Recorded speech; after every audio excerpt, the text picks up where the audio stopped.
I don't know what was happening with that. That was All pretty right, good. sorry guys, we had a little technical. Yeah, a little technical difficulty. This sometimes this thing is a little bit different. The intro and all the rest of that stuff. Regardless, though, we made it. We're here. We got some recruiting stuff to talk about. Chris Mason. Obviously, we picked up a couple of kids today, and looks like there was a miss or whatnot. But with that being said, people were here. Chris Mason and I. What is this? The fourth night in a row? Third night in a row? Third night at least. Yeah. So Yeah. yeah, So we've been pumping out a whole bunch of stuff, and we hope it doesn't stop. We hope we can continue to give you guys, nightly news about what's going on. Definitely, a lot of stuff to talk about. So, Chris Mason, with no further ado, go ahead and talk about the verbals we got today. yeah, so the big one, obviously, that sort of set the internet on fire a little bit was Parker Livingston choosing Oklahoma instead of Indiana. And the Horns obviously took that very well and were very understanding about Parker's decision and his thought process and him weighing pros and cons. And, I'd like to thank the Texas fans for being the rational, respectful group that we've always known them to be over a player leaving them and going to OU. So thank you, Longhorn Nation. Your etiquette and your esteem are very well appreciated. So the wild part seems to be, Chris, that OU paid him around say 800K, and they paid a similar number to Trell Harris, and these are the guys that they really wanted. So he is a combined with Satania, and I'm pretty sure if Satania is coming back, that's like the most obvious thing out there. And Trell Harris, who we talked about last night. If that's your starting threesome, and we're going to talk about some of the impacts of that, the response to this situation. That's a good looking three. Those three wide receivers filling those spots. That looks like a good lineup. You've got 1,000 yard receiver basically in Satania. You've got a 900 receiver in Trell Harris, and then you've got a flanker, big target in Livingston, who's got 3 years to play. So he can kind of be the leader in your wide receiver room for a couple of years, depending upon how successful he is. Who's a bigger guy who can fill maybe the Keontez Lewis role and maybe be a little more, brings a little more juice to his overall game, better deep speed, bigger kid too. So I think OU, this is the two receivers they want, and this sets their receiver starting lineup, barring some changes, to help OU, help the OU Sooners at a passing attack move forward next year. Chris Mason, I disagree with you just a tad bit. Sure, go ahead. I think Parker Livingstone is going to give you a combination of things, but I think it's going to give you probably more than what you got from Keontez this past season. Granted, he was hurt.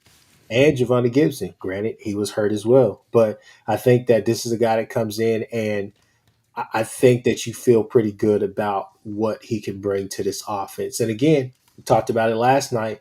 There's certain keys to this offense, and there's certain things that you need, and having a wide receiver like that can go get it done. And I think that OU is trying to create somewhat of an identity with all these big wide receivers that they're going to have.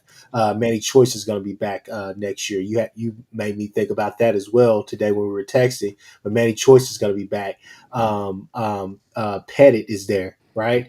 And you have Livingstone. So you have your three big wide receivers, and then you And have speed elsewhere, right? Go ahead, go ahead. yeah, and we think Jermichael Carter is returning. Yeah. Yeah, so we think that's good. So that would give you, like, to give you four names basically. So there you go. Jermichael Carter 6'2", and everybody else about 6'3", 6'4", legit 6'4", right? So I think you're pretty excited about the prospects with those guys or whatnot. But Parker Livingstone again, was a guy outside of me hating on Texas or whatnot. I thought that he was pretty good this year. I thought that at least for the early part of the year, whatever they want to say, he didn't have this. I saw Anwar tweet out something about he only had 100 yard receiving games against this team and that and more or whatever. But I always felt like he was a good safety net for Arch to help Arch, give him time to get himself going or I mean, whatnot. he's the only guy that made a play against Ohio State for the whole damn team, pretty much. Yeah, and you kind of got to think about it too when Arch was going through his struggles early in the season, not the end of the season because he played his ass off, and I'll give Arch that. But early in the season, you kind of got to wonder what do some of these guys' numbers on that Texas team look like if he's hitting them because they're running wide open and guys are open this and that. So a lot of questions, a lot of this and that, whatever. But still, you feel pretty good about the prospects with a guy like that, getting him on campus, luring him away from that type of offense that can be prolific and what probably could be or should be with Arch and Sark together in year two of him starting, right? And you would think that, yeah, I think that we got a steal there with that guy, and you Beat didn't have to go out there and put up crazy numbers or, you know, have the whole fan base going in a frenzy because word got out that they're trying to get this guy this guy to get into the portal and then try to get him on campus, right? So it's just one of those things where you don't have to worry about all that now and having to feud with teams or whatnot. I think that you have your top two targets at wide receiver locked up. Now it may be time to still maybe do a little bit more work in that room, but we will get to that here in a second. But Chris Mason, we also got another commit. So go ahead. Yeah, we got the guy we talked about, Kenny Ozawalu Oh, from UTSA. He committed. He's a defensive end. Maybe he's a defensive tackle. There's going to be some confusion about that from some of the Twitter posts, but in his photos, he was with Miguel Chavis, and I think OU wants to use him as a big defensive end in their scheme. They kind of like that. And he's a redshirt freshman, so he'll be a redshirt sophomore next fall and give OU 3 years. And he's a big kid. I mean, could he be 300 pounds? Sure.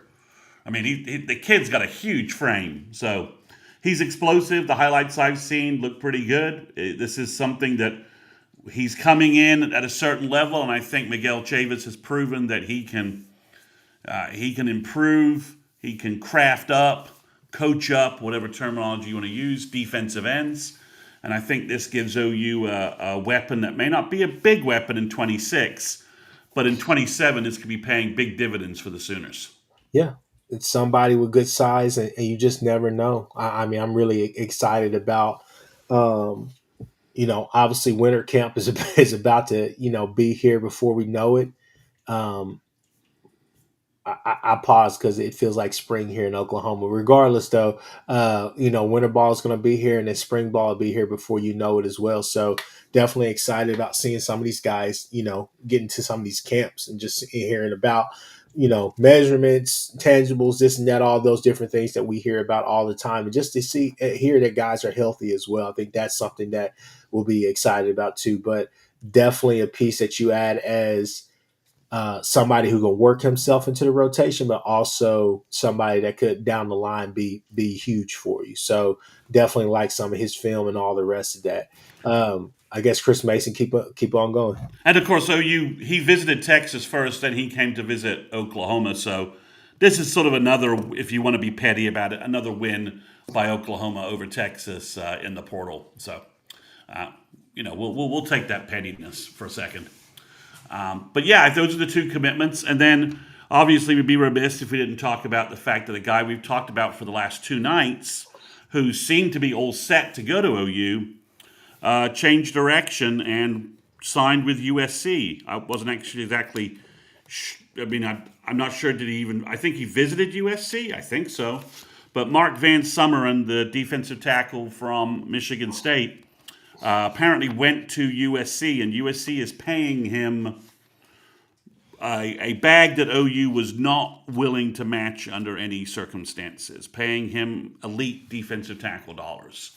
And OU's got some elite defensive tackles, so they're not going to pay Mark Samarin that money. Good for him. Not from a development standpoint or any of those issues, but He can collect that bag and go into the portal next year, maybe, and go to somewhere that actually knows how to play football. They don't have a defensive coordinator right now, so I don't really know who's going to be there. I think everyone thought they would get Kwiatkowski, but he went to Stanford. There's some rumors of Al Golden, but I've not seen that pan out. I think Al Golden wanted to go to the pros. I'm not sure if that pro experience went how he wanted it to go, but that's that's regardless. You've lost Van Summeren, so OU's going to have to go back into the portal to find a defensive tackle, and this is one of the concerns we had when you lost Marcus Strong, is that the overprice. Everybody needs D line, so it's an overpriced market. Mhm. So you were concerned a little bit once you found Van Summeren and you canceled on Sigler, who isn't going to Auburn, maybe now is going to Alabama. And you're just seeing and Texas Tech is gobbling up mid-range defensive tackles and defensive ends like Pac-Man. I'm not sure they get anybody as good as Bailey and Hunter, but they're certainly getting some kids. So some players like Owen Waffle chose Duke. I don't know that's kind of an odd situation there, but maybe he's just looking for somewhere he thinks he could start. And he was maybe, go I, ahead. I was just gonna say we got to put that to rest now. Not because of you, but just because if the kid, I mean, it's third team and it's not OU. I think just with Waffle, you just like go do what you got to do. Well, maybe the name's right? He's waffling, Yeah. so he's waffling on where he needs to be and what his future should be. So, just there's a lot of strange things going on in the portal. So OU losing Mark Summer and Van Summeren. Okay, I think we can handle that hit. It does mean that OU has to go back in the portal looking for a guy. So There's some names that have been floated by various sources. George Stoya has floated Illinois defensive tackle, and you're going to have to bear with me here. Tomowa Durajay or Durajay. Tomiwa Durajay. I would you gave say me your best shot. Keep it going. No. You don't have to say it again. he's from initially, he was at FSU. Before FSU, he was at West Virginia, and before that, he was at Kentucky. Okay. So he's a portal. He's a diamond medallion portal member, according to some people on some message boards. He had a pretty good year at Illinois this year. He was an honorable mention, All Big Ten player. Tackle numbers weren't high, but he had sacks, tackles for losses, forced fumbles, quarterback hurries, that sort of stuff. So he did a pretty good job for Illinois. He says he's 6'5", 300, so he's a big kid. Would fit OU perhaps needing another big body for that. Whether OU can get him in on campus and get an agreement with him, I think is somewhat up in the air. I don't know if OU is going to kick the tires on the Pittsburgh kid, and see if he's a possibility. Other names they looked at is the Pittsburgh kid is Francis Brew. And then there's a big kid, another big kid from Illinois, Eli Cohen, who's like 6'7", 290. And then one last kid, Ikenna. He is Nigerian based upon his Twitter link. And the Nigerian flag he's flying there. I believe that's Nigeria's flag. Maybe I have that wrong. Ikenna Izu Ogu. Just killing me with these names here. I need a phonetic explanation. So OU's looking at some names, but they're going to be scrambling a little bit for this, and it's a hard market to find someone worth giving money to who's going to take the money that OU has. If that's kind of an abstract phraseology, but there's guys OU could add, and they may not add any value to the rotation, right? Yeah. And then there's guys that they could look at, and would be good in the rotation, but the market's just pricing OU out. So we'll see what happens there. Got to kind of figure that thing out. On a positive side, they do have two more offensive linemen coming in to visit. Peyton Joseph, a big offensive guard tackle from Georgia Tech, had kind of an uneven year with Georgia Tech. Very talented kid. He has several years to play, so that would be a nice addition. And then there's, I track this guy's name down. And then there's a guy who has 2 years to play, Luke Work, an offensive tackle. He's like 6'5", 300. He would have at least 2 years to play as well. He's going to come in. So these are some guys I mentioned that OU is going to continue to try and add some talent and some depth to the room and just try and bring some guys who have several years to play. So, Chris Mason, I do want to backtrack just a little bit. Thank you for that tidbit about the offensive line. But 3 positions right now that I am kind of eyeing, I'm looking at. So, obviously, we talked about defensive tackle. I think that they will make the right moves, and it may be a smaller school type of guy, but I think they will find somebody who has some production. I think at some point, especially next week, I think that's whenever you'll start seeing people, having to kind of make decisions, especially those guys who have a chance to play at top programs, right? Like a OU, like a Bama, places like that, to where they have to kind of make a decision, right? And that's the thing about this staff right here. Sitting here talking right now, we don't know who the hell they're talking to, because they've had people, again, this DN that we just took, snuck him on campus. Not too many people knew anything about that. But that's what I was about to turn to. Obviously, shout out to Drew. Drew is our guy. Drew is a great football coach, but also he's a podcaster as well, and always has a lot of great info and great tidbits too. But linebacker and running back, I would say, what are we doing there? Well, what else are we doing there? We know we have the Avant kid. We know we're talking to Cole Sullivan. What's the latest on that, if you have anything? And then also, where else are we going? Because the ESPN kid, or the Chambliss kid, is going to Nebraska. Then I think the ESPN kid just went to Colorado. Yeah. So I think it's Cole Sullivan. They're putting all their chips in with Cole Sullivan and trying to stop him from going back to Ann Arbor. Okay. No one has a good answer on this. So Brent apparently went out to visit him. I don't know if he took the entire linebacker quartet with him or if he went by himself, but he did an in-home visit with him. So we've at least gotten parity there from that perspective. And I think the kid's deciding whether he wants to stick with Michigan and maybe what his family would like, or be coached by Brent Venables and the OU defense. So it's a little bit of that internal battle from that perspective. So no one knows what's going on with Owen Heineke. I think Kip Lewis is coming back. If you get Cole Sullivan and you add in a Samo Musigo, and then OU wants to start developing James Nesta. So if someone says they know what's going on with Cole Sullivan, then that would be news to me. Everyone seems to be in we just don't know. So just unsure right now, just don't know. So if OU doesn't get him, I think they double back onto Owen Long, and maybe they double back onto some other linebackers that they're kind of keeping an eye on, although the linebacker group is starting to thin out a little bit. From the Va-Tech guy they were looking at went to Bama. As you said, Owen Chambliss chose San Diego State, although poaching kids from Nebraska apparently is very possible.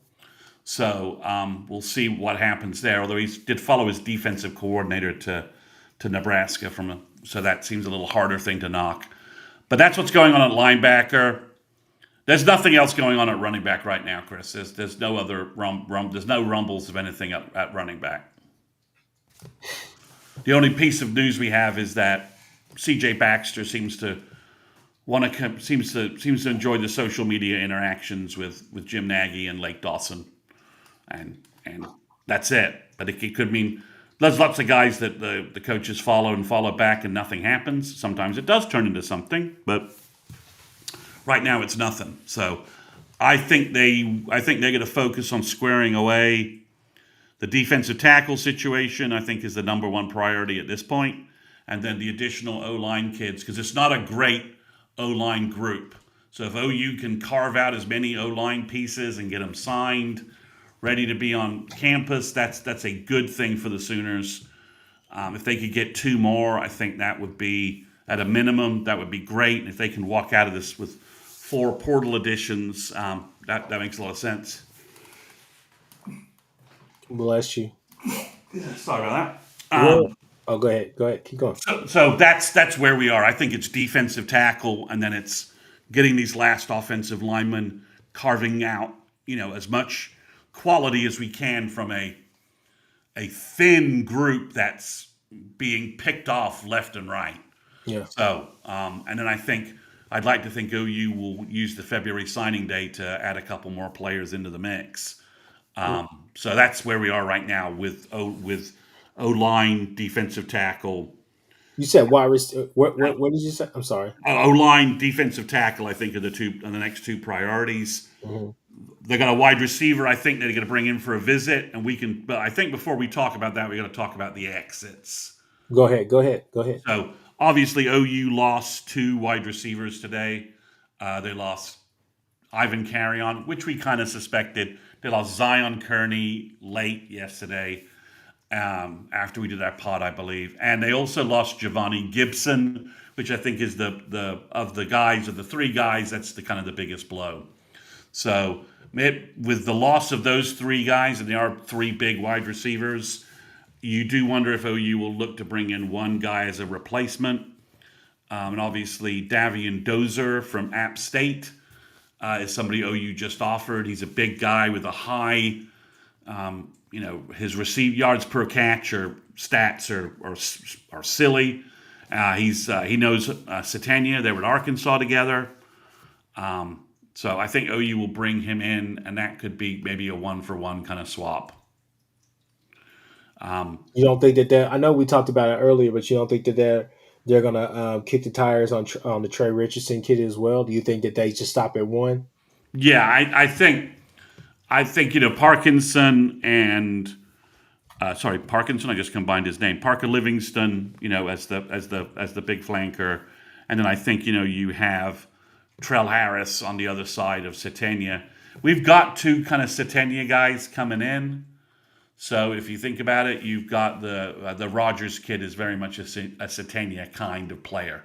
Hmm. So I think an OU definitely wants to start getting there. There's definitely the Dozier thing is going to be interesting because there's definitely two forces at work. Obviously, you want to have as deep a wide receiver room as you can, but OU badly wants high school wide receivers being developed and playing. Hmm. So those are two opposing forces from a little bit, right? Do you get another portal guy? And that's another guy you're putting in front of the high school guys that you want to develop, especially the big kids. You want to get Manny Choice and you want to get Jaden Petit. You want to get going with those guys. I So, I get it. I get it. But you still have to wonder. First off, Raggins is going to be gone. I'm just thinking from numbers in the rule. I think Raggins is going to be gone at some point. Then also, you have to wonder what happens with your Michael Carter, and then also, I'm not. I think he should be on scholarship, but Jacob Jordan, what is going on? Those are kind of the three guys that I'm eyeing right now as far as what happens with that, because then you still need to go and make sure you have those numbers, right? yeah, I mean, and is Jordan really an everyday wide receiver in the SEC? I don't know that question, but he hasn't been to date. So, all right. So, based upon the new math I just did, the wide receiver room is 12 players Okay. Currently, currently. So, Satania, Carter, and Harris. That's Trell Harris added. That's Jacob Jordan. Sorry, that's not right. So Martin's down. Livingston will be a sophomore, right? I believe. I thought. He was a redshirt freshman this year, right? Let me see. Pretty sure. Anybody in the chat know? Just double check that. All right, OU's at 13 wide receivers. He's either a sophomore or a junior, so it doesn't really matter about the count. So Yeah, Chris, he's a red shirt. He's a red shirt. It look like he has 3 years. Really. yeah. So ignoring the four freshmen and Okafueleze isn't enrolling until August, so I think that's kind of an obvious red shirt. Yeah. So ignoring the four freshmen, you have nine receivers in the room right now. Choice, Thomas Livingston, Raggins until he enters the portal, Jacob Jordan if he's sticking around on scholarship, and then Satania, Carter, and Harris. So And that's then 9. that's nine, and then Pettit, Rogers, Jasir Rogers, and Daniel Odom all enrolled in January. Is 13 too many? Do you need another guy? Or are you good with that number and you need to start push? And you've got three senior receivers, Satania, Carter, and Harris. So you got three seniors. And you need to start pushing some of your younger guys into the rotation. So I don't know how you blend. I don't know how you make that call. We have the slots, Chris, for that. Your OU's at right around 88, 89 scholarships with all the departures, and they're up to 22 exits Yeah. and 9 additions. So just from a one-to-one swap basis, OU has 13 more slots they can use for this portal class, and I don't think they want to sign 22 portal kids. No, and I get that. I just think that for me, still, I got to look and see what that room is going. What else is going to exit out of there? Because if you lose Carter or whatnot, there I think again, if you lose Carter or anybody else, I think Raggins is pretty much. Let me make a change here. Sorry, that's 12. They're now at 12 guys with Raggins and Jordan. yeah. So I maybe think you. depending on what happens with them, I think it's one of those things where you may go and look at one more. I get the whole thing about development and all the rest of that stuff, and I'm here. I'm all ears for that, and I'm here for it as well, Chris Mason. But still, numbers wise, because at the end of the day, um, attrition has set in on Yeah. certain parts of the team, and so you still got to think about that too. So Davion Dozer would be a junior in the fall, so he gives you 2 years. So that works from a staggering class perspective, right? Yeah, He's not another senior because four senior wide receivers isn't really helping you, right? That's just from a development, rotation standpoint. You want to get out of the wide. The wide receiver game in the portal is just ridiculous from a price perspective. You want to get out of that as soon as possible and start having your development get going. You have two wide receivers already committed for 2027. They've probably got at least two other targets there. So from that perspective, if you can start getting some, and they got one of those kids, Discern, I think would be a freshman you could play. He's unreal speed and athleticism wise. So you've got some decisions there. So you're at 12 right now. You'd have 9 guys for you'd have 11 guys for spring, and one guy joining in the fall right now. So I could see Dozier being a fit as a junior. If you could swap Joe Dozier for Raggins, you probably take that, right? And say, yeah, that's fine. Chris, one question: do you think you could play Satania, Livingston, and let's just say Manny Choice as a threesome at wide receiver? Is I, Livingston flexible enough to play the other spot? I believe so. Okay. I believe he's gonna. I think that the difference between he and some of the other guys that we had this year is that I think that he he's gonna add that big play capability because we saw him do it last year. Again, 500 something yards, 20 something catches. You can say whatever you want to say about him, but again, I think 6'4" target that can run and that can get open. I think that you may he's gonna make life easier on Satania. I really do believe that. Well, one interesting thing, just away from OU, but more big picture portal. Washington is saying that they are going to pursue all legal avenues to enforce Desmond Williams' signed contract. Oh wow. Like, dude, you signed a contract. You're not a free agent. And this is where we need to get to in this game, right? Sign contracts, guys locked out of the portal for 2 years, play your contract. That's Yeah. what we need to get to. So, but that's going to be interesting. Um, there was a tight end on campus from Yale, of all places. This was mentioned by both Sooner Scoop and OU Insider. They both sort of had this information at similar time. His name is Spencer Mermans, and he's 6'6", 260. So OU's not messing around in terms of big dudes who can block. Watching the In the Weeds today about Hanson, and then watching some of the film that my uncle you sent on Rocky Beers, you kind of sit there and think like, shit. I think that we may have found some tight ends that can do both. I was like, we're all here. Oh yeah, you gotta get your blocking tight ends, and then you got to go and get you a receiving tight end. And the thing is that both of them can turn into receivers, especially Rocky Beers. So I think if you get another third to go in there, I think that tight end room is going to be in pretty damn good shape. We'll talk about some national stuff here in a second, but I want to get back to that Washington thing. But no, I know they're still looking for a third because we talked about that. Have they kind of parted ways or separated themselves away from the Honey kid now, or what's going on with I that? don't have an update on him. Ashcraft, I think, is signing with USC. They gave him a big contract, Okay. which is kind of bizarre. I mean, tight ends. I mean, everyone's folks are like, if you haven't watched Gabe and Teddy's review of Hayden Hanson on YouTube, guys, please do so because Gabe actually looks happy about something that OU's trying to do in the run game. So that alone just makes it worth watching.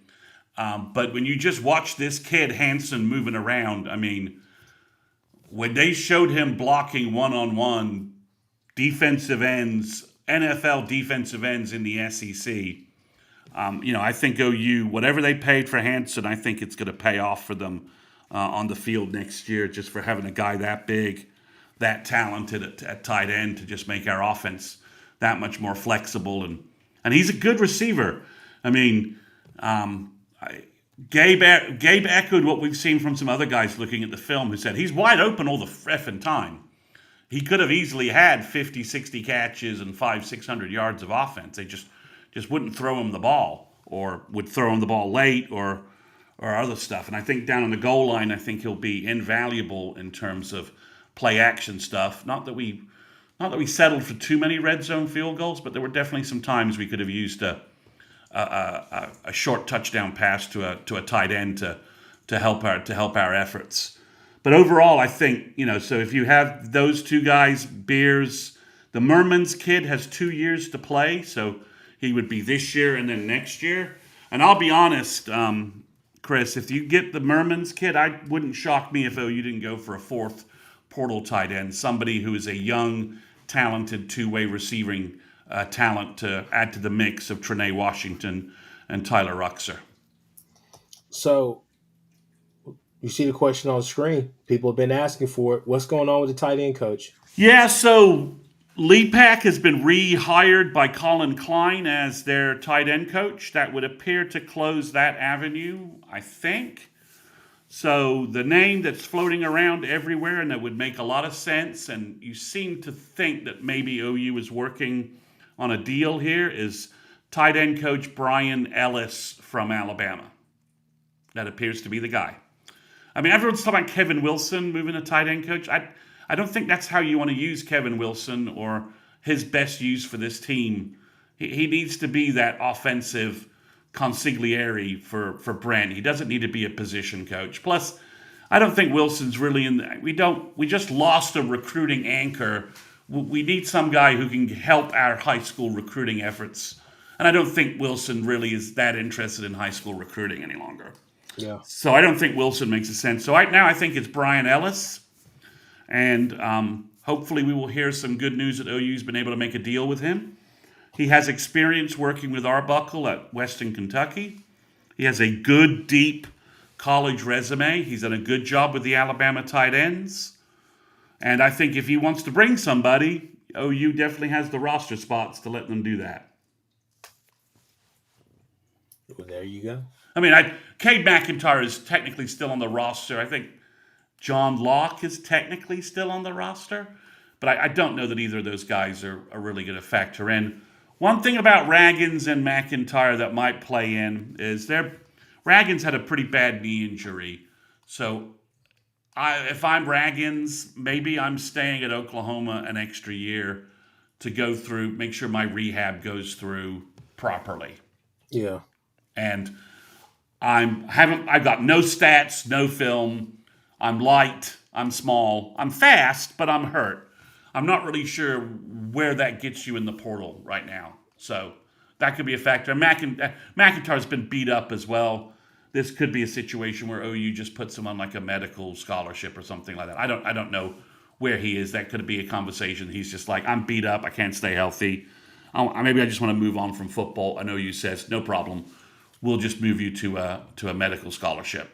I don't know that's the case, but all right, Michael. Yeah, if you look at his total resume, it's a deep resume in college. He has a lot of experience in a lot of different places.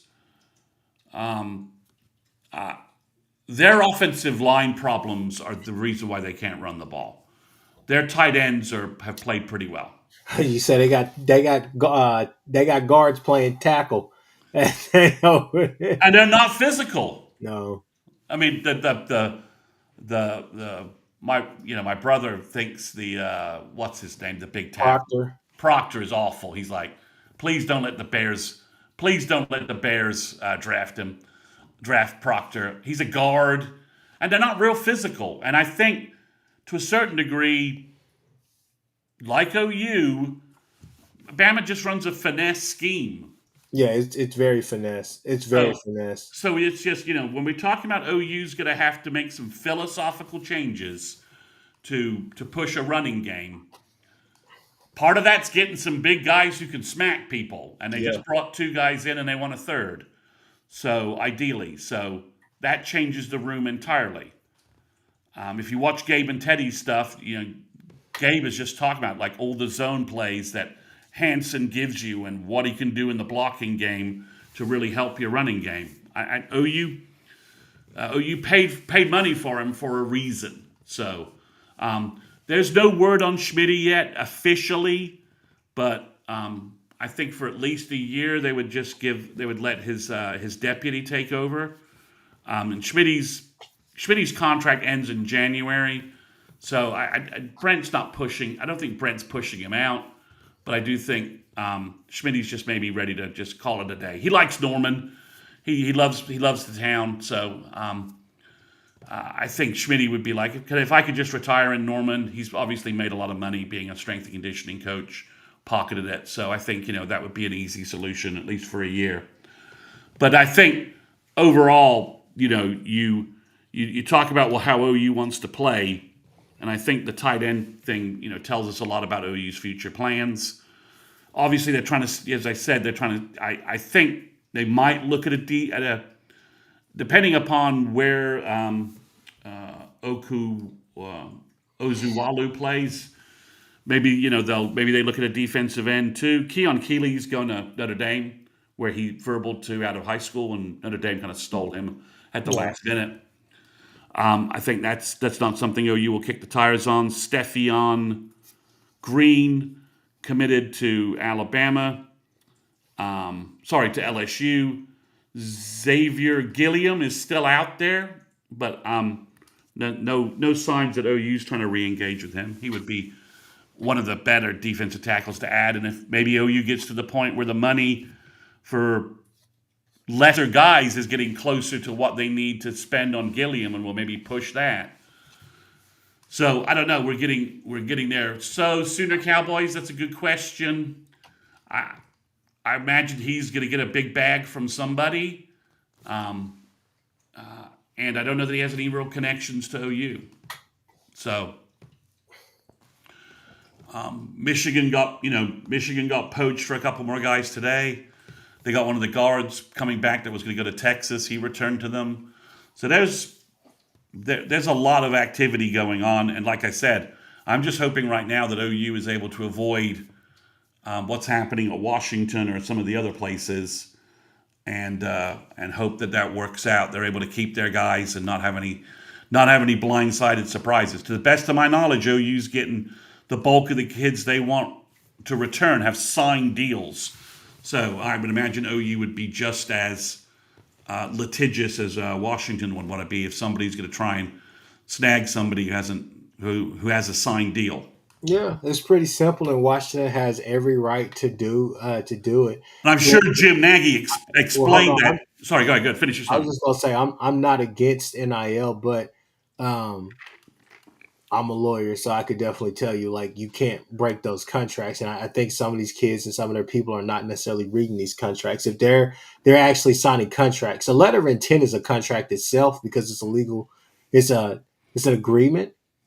You could probably break those. There's no monetary, stuff involved in those, and basically, you could use the court of public opinion to kind of help expedite those matters, right? Yeah, This you can't necessarily do that because they're suing you now. So if you give somebody your word and you sign on the dotted line, especially like a kid like that who's already there at Washington, then I believe that they're going to enforce that, and rightfully so, because that's a part of the NIL. And please don't stay up and watch these crazy YouTube videos that I'm sure will come out eventually. The dark side of NIL and this and that. They wouldn't let this kid out. Well, they're not going to let you out of a contract. They just guaranteed they have a 2-year contract where they're going to pay you north of $800,000, and you're breaking that. So I don't know. For me, I think for these kids, a lot of these kids, they got to be smarter about what they're getting into. Not only the terms and all the rest of that stuff, but you know,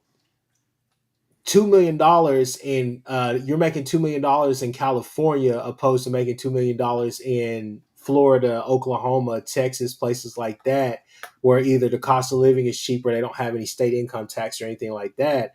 There's a lot of things to go with that, Chris Mason, that you got to think about. When you look at the breakdown of there's a guy on Twitter, I forgot his name, but he breaks it down for a lot of contracts.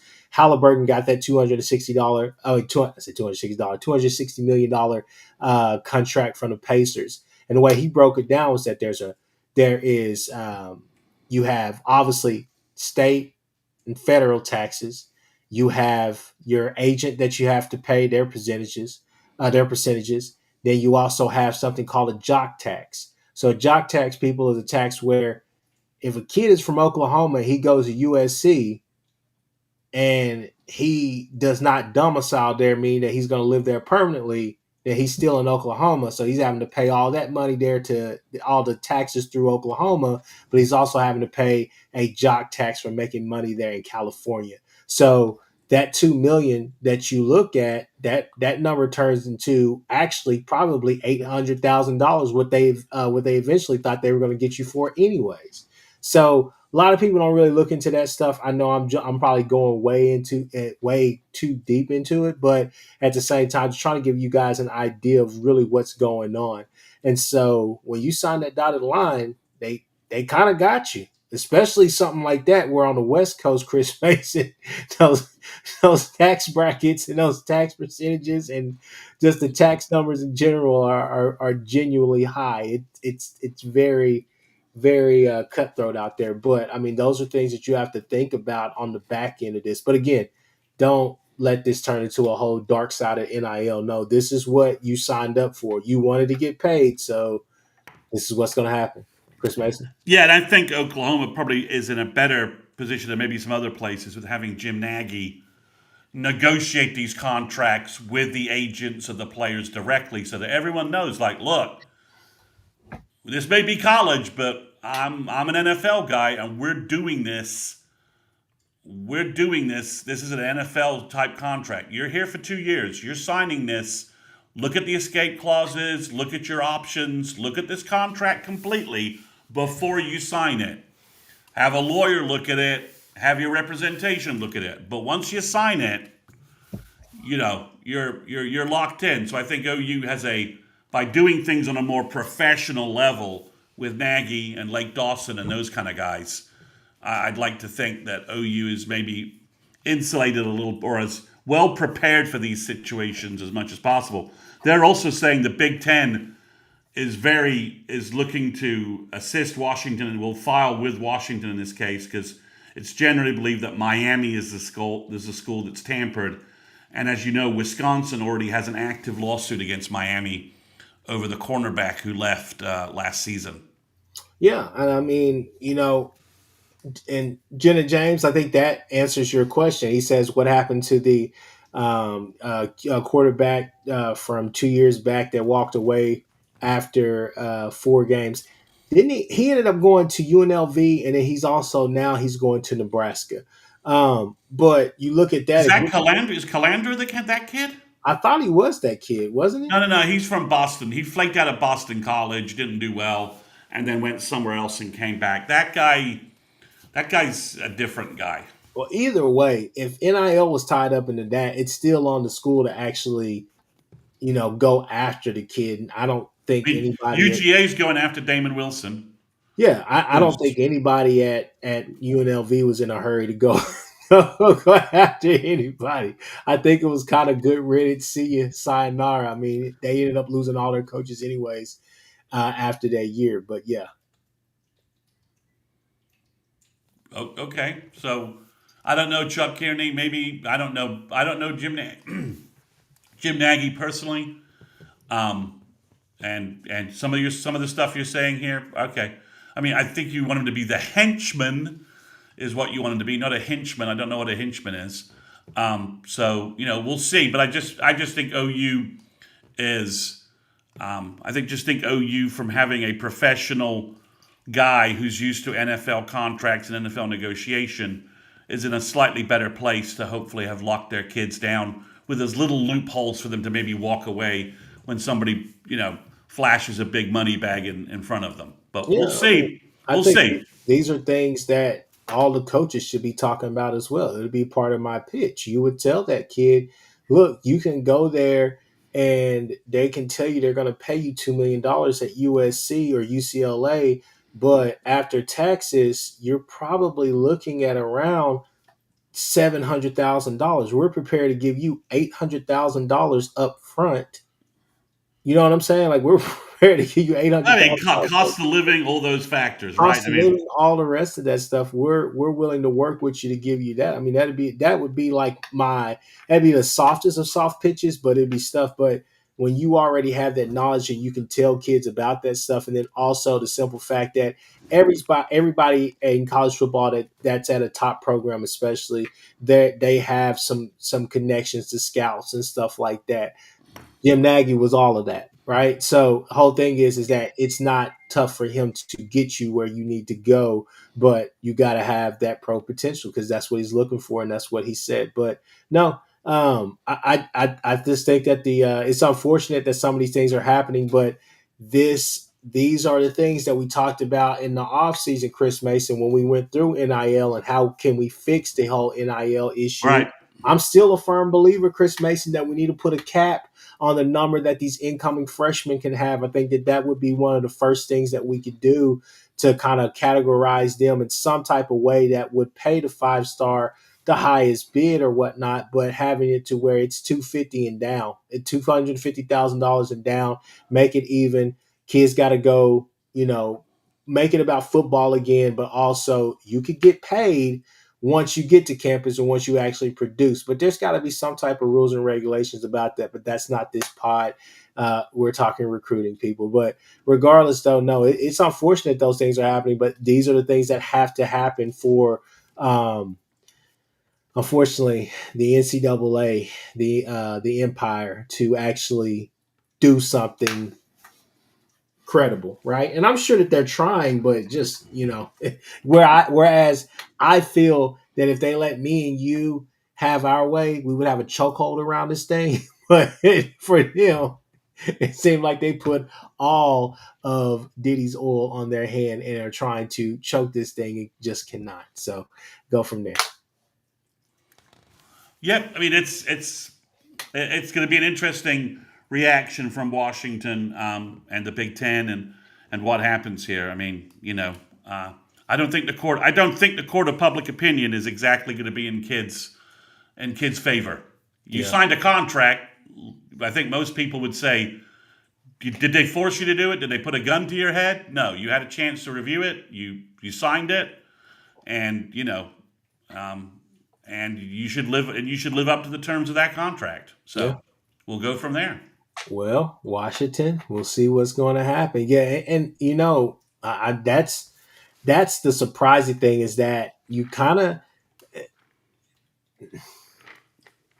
obviously, our eyes are all on Texas. You get the pun there, but what is Kiffin doing, right? Because it looks like Chambliss and Lacey they're going to be staying at Ole Miss. Miami, Miami's looking for a quarterback. I don't know. I don't know. And I thought Sam Levitt was going to Kentucky, and then who's Did that? it? And then they stole the guy from Nebraska, Yeah, Minchie, and now it looks like Levitt's going to LSU, yeah. or I guess maybe Miami, because Tech paid a king's ransom to Sorsby. That may be the portal battle of the year right there that we're not talking about, that nobody's talking about right now, that's coming, is Miami versus LSU. For a quarterback. So Yeah. Boomer 580 saying Levitt's visiting Tennessee. That's spicy. Tennessee has some serious young guys on that roster. I thought Heupel was going to maybe turn it over to his high school quarterback process, but maybe not. Yeah, I mean it's and if Chambliss gets his waiver tonight, that puts Ole Miss in this battle too, right? I mean, I Yeah, think it I would. think I mean he's essentially claiming that tonsillitis is why he needs he needs a medical red shirt. Okay. A for creativity. I'm not really sure that's really what they intended, but we'll see from that perspective. But yeah, it's definitely going to be it's going to get met. It's a lot of programs are losing a lot of people, and a lot of programs didn't hit on the guys they thought they were going to hit. Yeah, I think that's probably the story of the portal right now. That's probably the I mean, best.